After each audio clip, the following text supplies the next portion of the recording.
Obsessions of autism. Autistic children and teenagers can be very intense and focused about favorite toys, activities, and topics of conversation. For example, younger children might collect things like twigs or balls or want to know the birthday of everyone they meet. They might open and close doors over and over again, or rush into each new place to find and flush the toilet.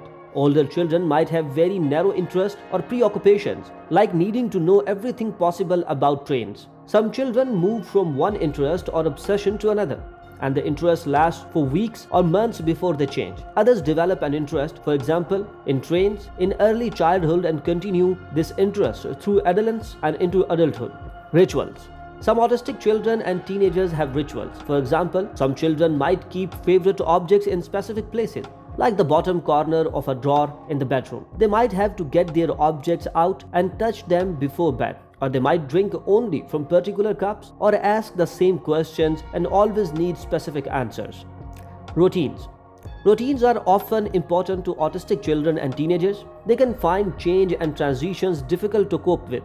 They might like to eat, sleep, or leave the house in the same way every time. For example, children might go to bed happily if you follow their regular bedtime routines, but won't settle if the routines are broken. They might get very upset if their route to preschool is changed, or they might insist on putting their clothes on in the same order each morning. Imagine a severely affected child who, desperate to get back to opening and closing the front door of a dollhouse, throws a tantrum when his mom tries to get him to focus on dressing. Imagine another child who cannot sit still and concentrate on fill-in-the-blank homework sheet for more than a minute at a time because he keeps zoning out, driven or drawn to that one topic that fascinates him. Observers of such behaviors have often called them obsessions or compulsions, although the use of these words to describe them has been challenged.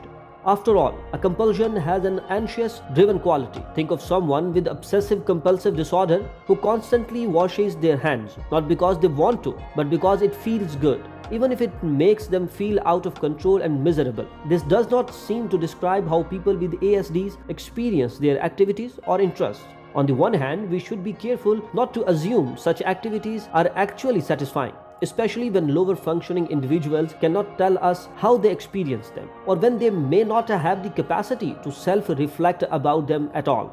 Slavin's anxiety, which often manifested as negative thoughts and routines characteristic of obsessive compulsive disorder, was nothing new. As a child, he had often felt compelled to swallow an even number of times before entering a room, or to swallow and count 1 foot in the air to 4, 6 or 8 before stepping on a paving stone.